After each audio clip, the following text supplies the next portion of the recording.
Hello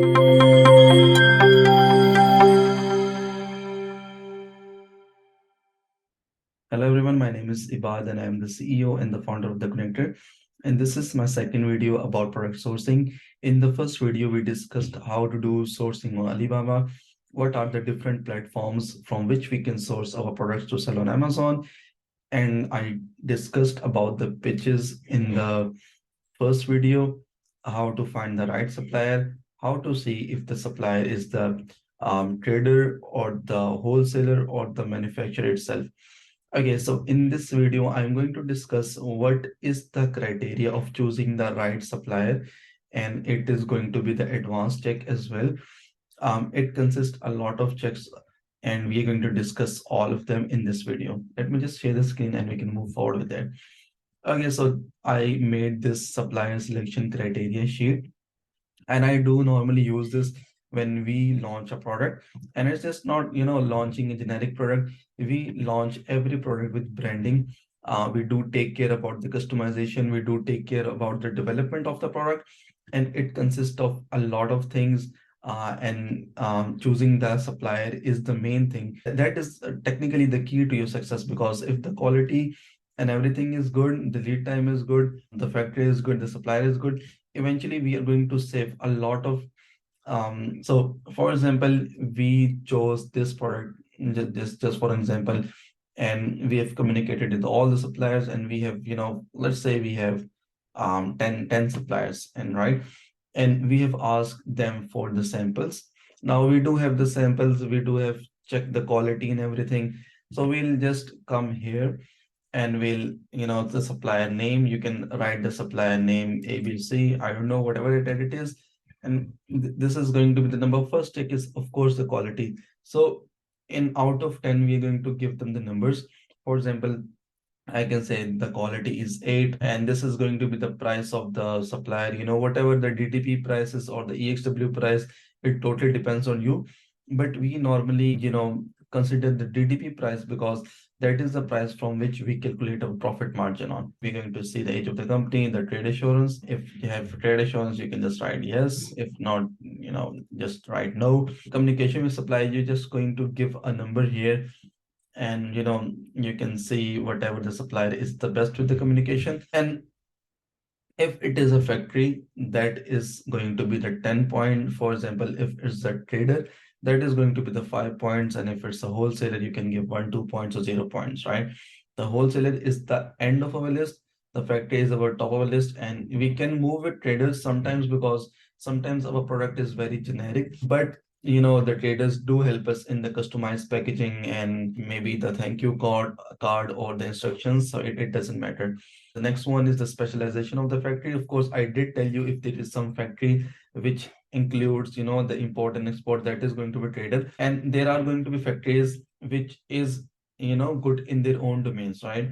So we need to see which supplier has the right category and that our product is their, main product. So we'll definitely give them a better score, whoever the supplier has the main product which we are looking for.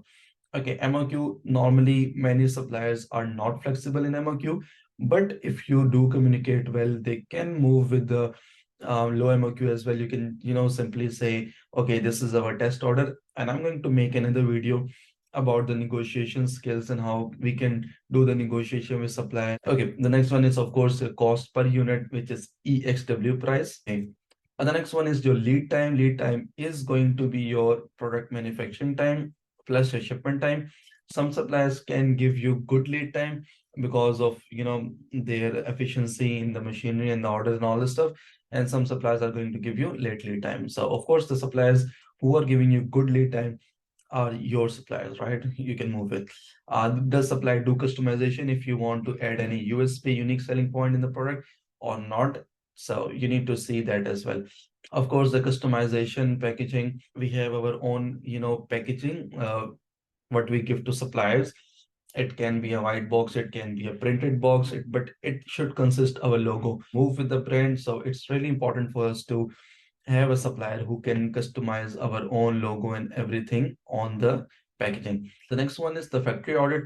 Of course, many traders and wholesalers are never going to agree with you that if you're gonna say, okay, let's say I'm just gonna hire someone in China and they're gonna come to you and they're gonna see your factory, that are you capable of, manufacturing the bulk products? For example, you are someone who wants to, import a lot of furniture, maybe machinery or maybe home and tool stuff. So you'll be looking for some factory which is reliable, which is good, and which has some control. You're not going to trust any trader or wholesaler, right? So in this case, we do factory audits. We hire someone from China. We do send them to do the factory audits, and they charge around $100 or $200, and they give us the whole report. What is the factory capable of? So we have all the report. And if some supplier is hesitating in the factory audits, you can simply know that this is not the right supplier for you. Maybe that can be a trader or that can be a wholesaler. And of course, many suppliers don't have certifications.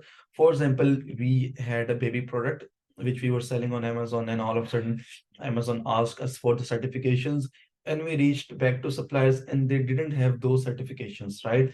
And honestly, there are some certain categories in which you cannot sell on Amazon without those certifications. So you need to make sure the number first thing is you need to open a case with Amazon before selling the product, which is the best criteria if you want to avoid these certification issues.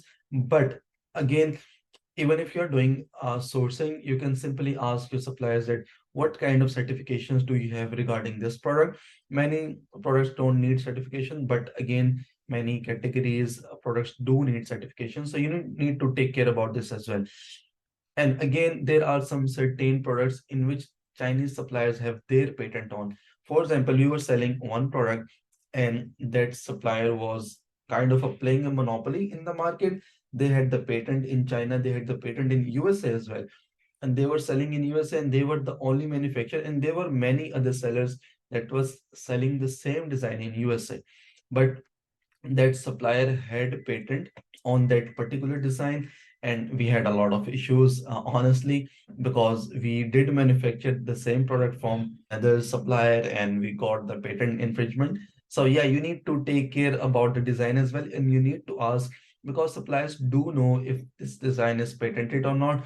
So you need to ask the supplier if this design is patent, and you need to take care of this, because even if you're moving with 10K, $10,000, and then you get patent infringement, it's a completely loss of your inventory.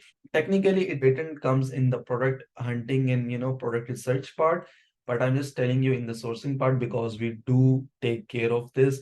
So this is all about the criteria for moving with any supplier.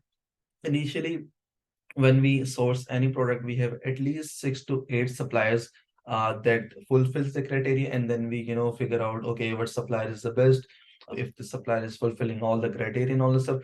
And then we finalize 2 to 3 suppliers. We move forward with one suppliers, but we do have a backup of 2 more suppliers as well. In some cases you won't have a backup, in some cases you will have a backup, but eventually you need to move with one supplier.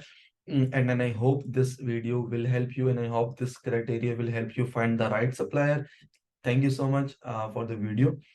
See you in the next video. Goodbye.